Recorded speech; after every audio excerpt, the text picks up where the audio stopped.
Hey everybody, Scarpad from Scarpad's Domain. Happy Star Trek Day, everybody. I hope you're enjoying it. If you're a fan, if you're not a fan, well, just kind of have patience with us old guys as we reminisce. And that's kind of like what I'm here to do right now, is just sit here on Star Trek Day and talk a little bit about my lifelong love of Star Trek. And it's been just that. I remember back in the late 60s, actually seeing a little bit of it on TV. I was born in 63. Yes, you can figure out how old I am, 60 years old.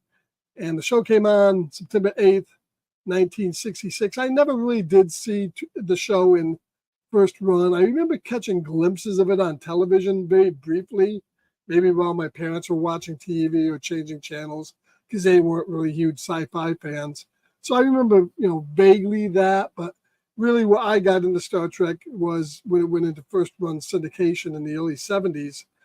It used to be on daily, every day, come home from school. You get all the old shows, Gilligan's Island and all that. But there was a show that came on that was like no other show, and it was Star Trek. And they ran it 5 days a week, and it was on, 5 o'clock in the afternoon. So you'd be getting ready for supper or just, coming home from school, and you'd sit down and watch Star Trek. And man, from the first time I saw it, I think the very first episode, which is the Man Trap, where you get that salt creature that comes out and goes after Kirk, I was hooked, man. And then I watched it, and back then we had no VCRs, so you either caught it when it was on, or you didn't catch it at all. I remember them showing it on weekends on a station that was far away, and back then we had antennas in the attic, and you'd have to go upstairs and turn the antenna, and you get kind of a snowy picture of what was back there, maybe a little bit of audio, but that's how you would watch it. Nowadays, you either get it or you don't get it, but not then. You could watch kind of broken up. And, I used to go to great pains to catch Star Trek whenever it was on. And, of course, because we didn't have VCRs, I used to sit there with a tape recorder and tape the actual episodes audio onto a cassette. And of course, cassettes were like an hour long, so you do half the show on one side, half the show on the other side, and you'd label the tape. And I'd have 80 tapes or 79 tapes of all the episodes, and I would sit there with my tape recorder or these big flat, Radio Shack tape recorders, and just listen to them over and over again. That's why even to the day, with my fucking dementia in my head, I can still sit there and quote Star Trek chapter and verse, because man, I must listen to it 100 times at night, and when you're going to bed or just when it wasn't on. And then we got things like Starlog magazine, and we got Star Trek Communicator and the Star Trek poster book, and then the Star Trek blueprints came out, and a technical manual and a concordance, and I had all that stuff.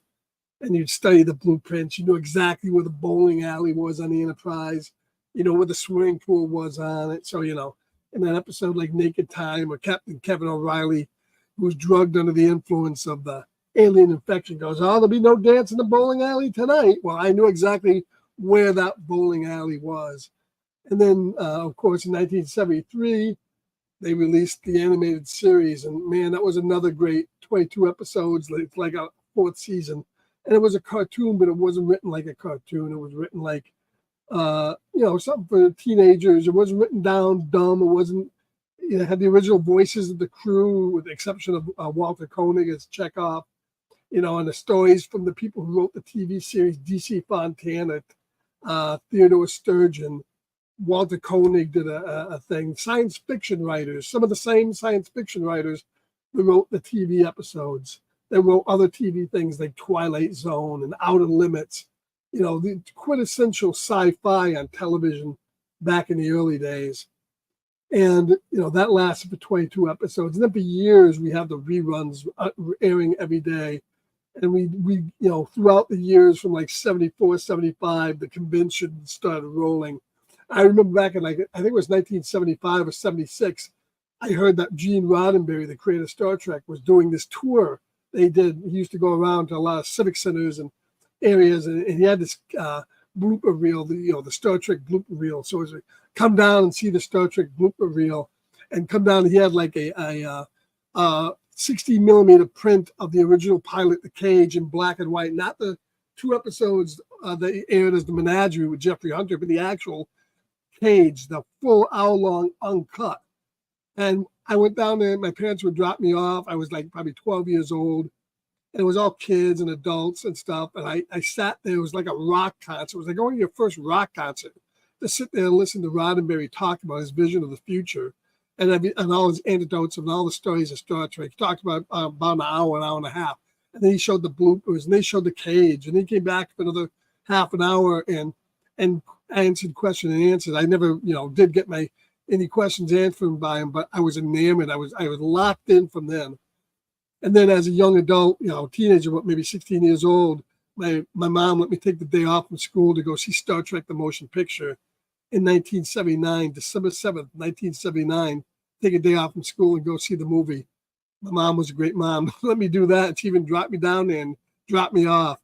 And man, that was it. And then of course after that we started getting to more movies, and then The Next Generation, and then Deep Space Nine, which to this day, along with the original series, is my favorite Star Trek episode. And then we got Voyager, but it had its moments, and then Enterprise, which I also enjoyed to a certain extent.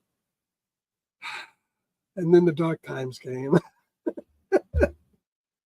I mean, I had the love of things. I mean, the thing about Star Trek is it took everything so seriously. It had comedic episodes like the Tribbles and Piece of the Action with Kirk and Spock who envision the planet like after the Chicago mobs.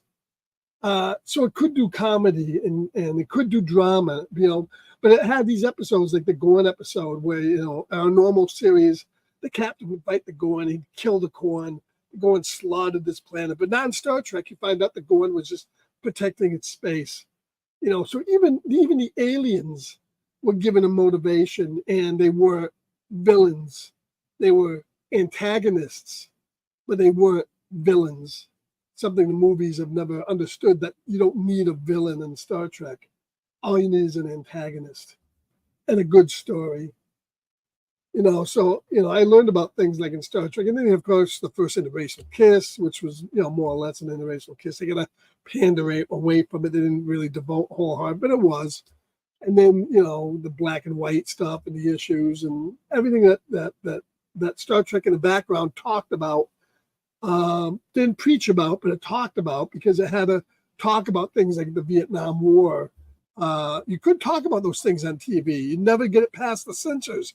But if it was a war on an alien planet, you could talk about it and you could draw parallels to it.